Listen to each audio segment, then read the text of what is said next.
That sacred space is a very interesting concept. Sacred space, and there's also sacred time. So for instance, every religion has times that are more important for the religion than other times. In our tradition, the Prophet ﷺ said that the whole world has been made a place of devotion for me. The whole earth. He said masjid, he called it a masjid, a place, a mosque. So the whole earth is a mosque. And this is why Muslims, like Christians, worship in the church. I mean, they can pray in other places, but their worship is in the church, the Jews in the synagogue. So the Muslims can pray anywhere on the earth because the whole earth is a mosque. So in that way, the whole earth is sacred space for Muslims. And then there's sacred time, like Ramadan is a sacred time. So what makes it sacred? I mean, the first thing and the most important thing is that in our belief, God has designated these places and these times to get closer to Him. There are certain times, like the Prophet Muhammad said, that the last third of the night before dawn is the night when somebody is closest to God.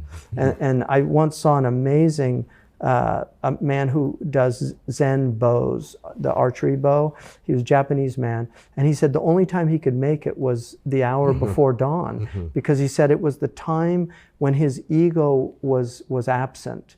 And he said that the degree with which his ego was in the bow, there was a defect in the bow. And I just thought that was so interesting, because that would resonate with a Muslim, because that time is, anybody that spends time before dawn, like that hour before dawn, will know the special time. And most people are deprived of that time. Just a very beautiful time. Dawn is a beautiful time. Seeing the dawn emerge is a wonderful thing also. So these are really important. In terms of mosques can be very simple. They're not meant to be have any graven images. It's very important. That's why geometry became a kind of sacred art of the Muslims, and calligraphy. So you will find in mosques both calligraphy, which is celebrating the word, because it's abstraction. Neil Postman wrote a wonderful book about the danger of images and amusing ourselves to death. And in the second chapter, he talks about the Decalogue and the importance of not making graven images, because he said, if God wanted a community to abstract, and to abstract the greatest abstraction, which is an understanding of reality, then He would not want them to be distracted by images. And so, Plato also understood that, this idea of having these, that we're already divorced once from reality. So if we add images to it, now we're twice divorced. And they're very distracting. And one of my favorite definitions of evil is from Franz Kafka, who said evil is whatever distracts. And one of the things about pre-modern peoples, the word in English, distracted, means insane. Bethlehem was the hospital for the incurably distracted. And so the modern world is a distraction. So sacred space is meant to remove distractions. And that's why it's very important for that space to be a kind of empty space. One of the things that when the Roman emperor, I think it was Hadrian, one of the Roman emperors, when he went into the holiest of holies in the Jewish temple, he couldn't believe there were no idols in it. It was an empty space, and he couldn't understand it. He was like, what's going on here? What are you worshiping? No thing. And even when we talk about God, even though it's permitted to use thing for God to avoid no thing, the word in Arabic for thing means that which, literally means that which was willed into existence. So a thing is already a created phenomenon. So God is beyond thingness in that way.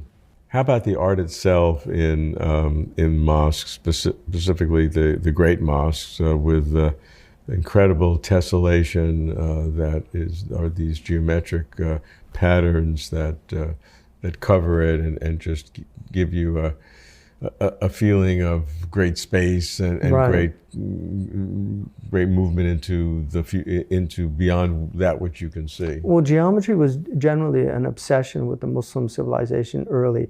Euclid was translated 34 times into Arabic, more than any other language, 28 times in Latin, but 34 times in Arabic. It was a fundamental text that was taught in all the colleges and madrasas of the Muslim world for centuries.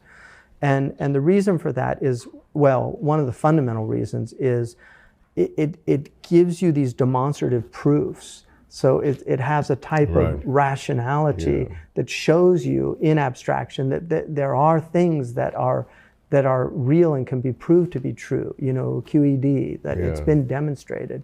And so they love to put this sacred geometry in their mosques to remind people of this other dimension of reality. And one of the things that we're seeing now with fractals, and as we go deeper, we're seeing all these geometrical patterns. I mean, snowflakes themselves, it's just stunning. The pilgrimage itself, when we go on Hajj, there's a circle around a square, a cube. You make a circle around a cube, then you go on a straight line back and forth, and then it ends with the point on the day of Arafat. So all of the geometrical forms are there. The polygon, the circle represents that which has no beginning and that which has no end. So it's often been a symbol for God, for God.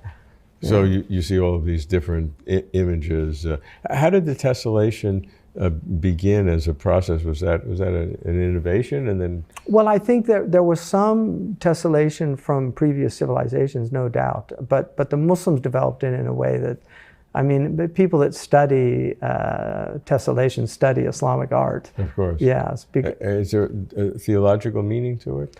Well, it's this idea of the infinite, the one becoming infinite in in many. So it has the one and the many contained in the display, and it's quite vertigious when you see it. Really, it has an effect on the soul.